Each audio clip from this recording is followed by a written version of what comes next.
দীর্ঘ ১৩ বছর পর মহাকরণের দরজায় পেতে চলেছে ক্ষমতার চাবিকাঠি। নবান্ন নয়, এবার মহাকরণই হতে চলেছে বাংলার প্রশাসনিক কেন্দ্র।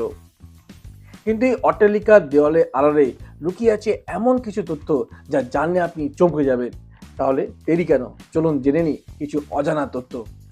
জানেন কি, আজকে যে বিশাল বিল্ডিং দাঁড়িয়ে আছে সেখানে ১৭৫৬ সালের আগে ছিল সেন্ট অ্যানিস চার্চ। নবাব সিরাজউদ্দৌলা যখন কলকাতা আক্রমণ করে তখন এই গির্জাটি ধ্বংস হয় এবং ১৭৭৭ সালে ঠিক সেই জায়গাটি তৈরি হয় আজকের মহাকরণ।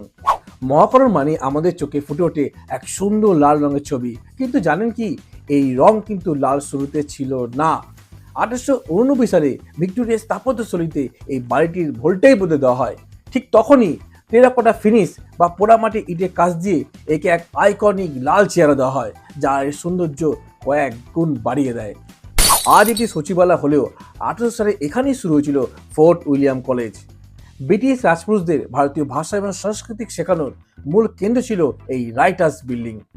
পরবর্তীকালে ১৮৩৬ সালে এই কলেজটি এখান থেকে সরিয়ে নিয়ে যাওয়া হয়।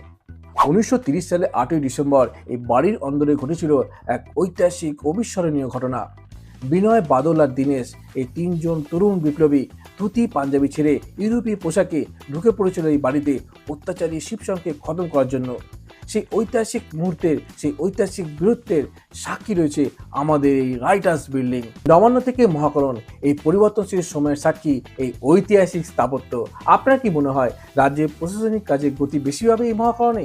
কমেন্টে অবশ্যই জানাবেন এবং চ্যানেলটিকে সাবস্ক্রাইব করে দেবেন, চ্যানেলটিকে ফলো করে দেবেন। Thank you.